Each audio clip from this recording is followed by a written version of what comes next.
Engkau Tuhan yang setia, waktumu selalu yang terbaik. Engkau Tuhan sandaranku. Shalom Bapak Ibu Saudara-saudara, sahabat Salom dimanapun Bapak Ibu Saudara berada. Puji Tuhan, oleh kemurahan Tuhan kita bisa berjumpa kembali di minggu pagi ini dalam suasana penuh sukacita ketika kita bersekutu kembali dengan kebenaran firman Allah. Puji Tuhan, sahabat Salom, saya akan membacakan bagi kita firman Tuhan pagi ini dalam kitab Kejadian pasalnya yang ke-24. Nanti kita akan membaca dari ayat 12 dan seterusnya. Saya bacakan bagi kita kitab Kejadian pasalnya yang ke-24 ayat 12 dan seterusnya. Demikian bunyi firman Tuhan. Lalu berkatalah ia, Tuhan, Allah Tuanku Abraham, buatlah kiranya tercapai tujuanku pada hari ini. Tunjukkanlah kasih setiamu kepada Tuanku Abraham. Di sini aku berdiri di dekat mata air, dan anak-anak perempuan penduduk kota ini datang keluar untuk menimba air. Kiranya terjadilah begini, anak gadis, kepada siapa aku berkata, tolong miringkan buyungmu itu, supaya aku minum, dan yang menjawab, minumlah, dan unta-untamu juga akan kuberi minum, dialah kiranya yang kau tentukan bagi hambamu Ishak. Maka dengan begitu akan kuketahui bahwa engkau telah menunjukkan kasih setiamu kepada Tuanku itu. Haleluya. Puji Tuhan. Saudara, firman Tuhan pagi hari ini saya beri judul melibatkan Tuhan. Haleluya.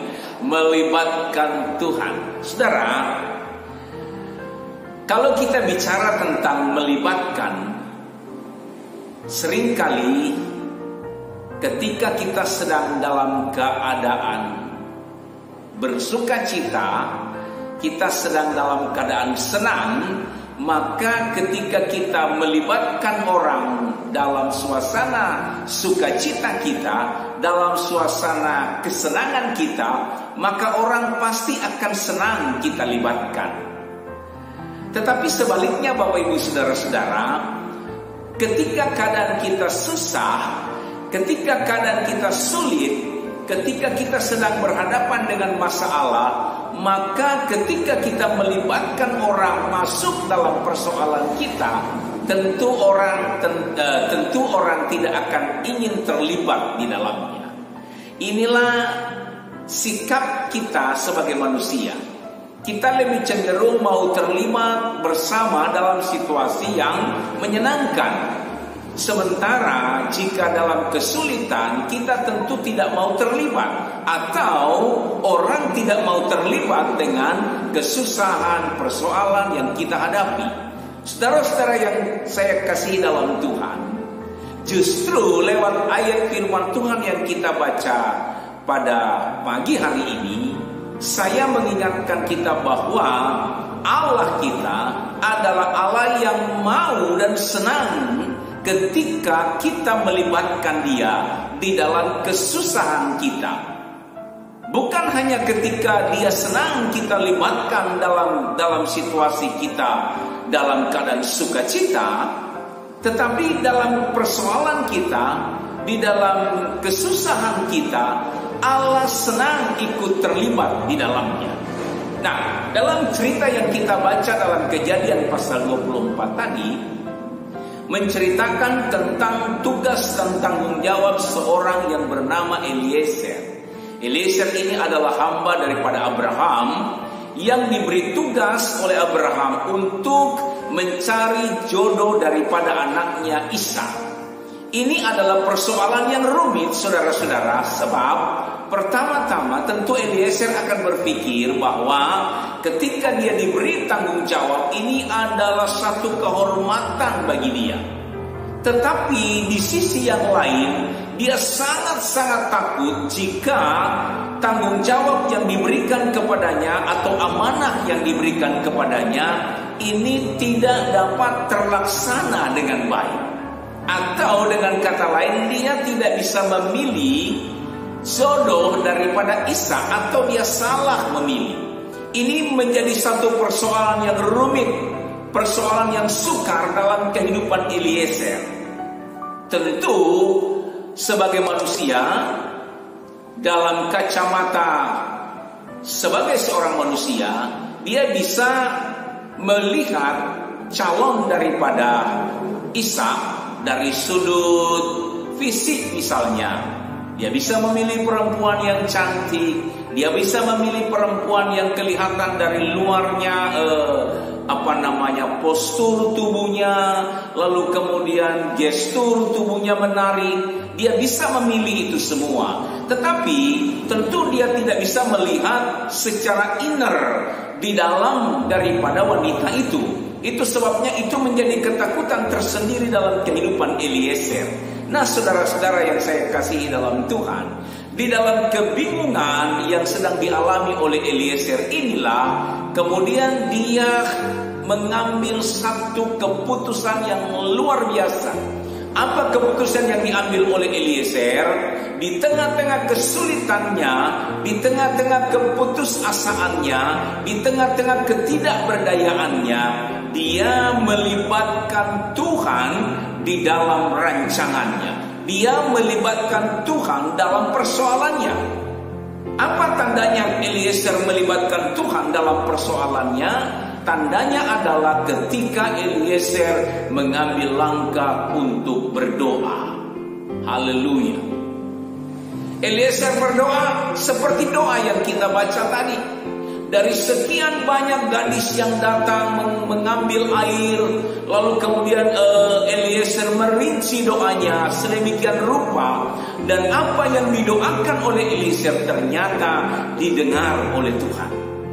Saudara-saudara yang saya kasihi dalam Tuhan, ketika doa Eliezer didengar oleh Tuhan, maka kemudian terjadilah apa yang sangat-sangat diharapkan oleh Eliezer. Inilah yang saya sebut dengan ketika kita melibatkan Tuhan di dalam persoalan kita. Ketika kita melibatkan Tuhan di dalam kesulitan kita. Ketika kita melibatkan Tuhan dalam segala ketidakberdayaan kita. Inilah yang dialami oleh Eliezer. Saya percaya pengalaman yang sama juga itu bisa terjadi dalam hidup saya dan dalam hidup kita semua. Ada beberapa kali atau ada beberapa waktu di mana kita diperhadapkan kepada persoalan, masalah yang di hadapan kita, yang sulit, yang rumit, saudara-saudara. Tentu kita akan mengambil langkah yang sangat baik, yaitu kita melibatkan Tuhan di dalam rancangan hidup kita. Orang yang melibatkan Tuhan adalah orang yang tidak hanya sekedar mengucapkan. Ketika ditanya apakah engkau mau melibatkan Tuhan, apakah engkau mau menyertakan Tuhan dalam rancanganmu, dalam usahamu, dalam pekerjaanmu, lalu dia berkata, Pak Pendeta, saya mau melibatkan Tuhan dalam usaha saya, dalam rumah tangga saya. Tetapi saudara-saudara, melibatkan Tuhan itu tidak hanya sekedar kita bicara. Ada kriteria orang yang melibatkan Tuhan. Orang yang melibatkan Tuhan adalah orang yang ketika dia sedang ada dalam masalah, dia mengambil langkah untuk berdoa kepada Tuhan.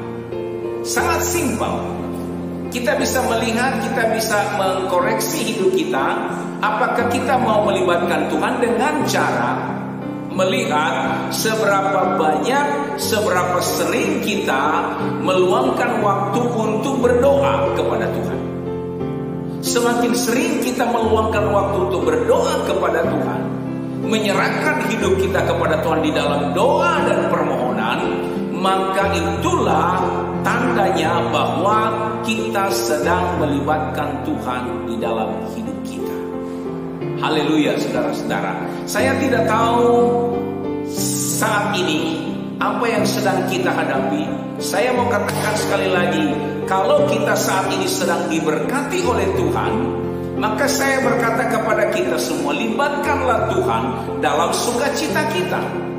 Sebab Allah sangat senang jika kita melibatkan Tuhan di dalam sukacita kita.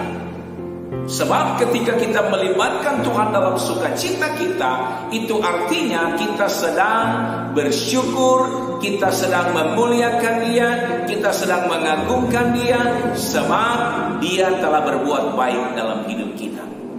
Tetapi sebaliknya, jika kondisi keadaan kita dalam situasi yang sangat sulit, dalam kesusahan, dalam pergumulan, saatnya bagi kita untuk melibatkan Tuhan.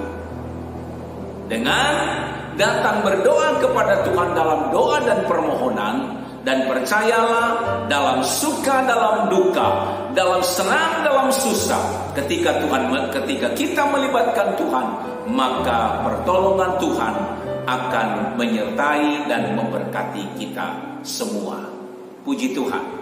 Tuhan memberkati Bapak Ibu Saudara-saudara. Selamat hari Minggu. Semoga dimanapun kita berada, ketika kita melibatkan Tuhan dalam hidup kita, kita pasti akan diberkati oleh Tuhan. Amin.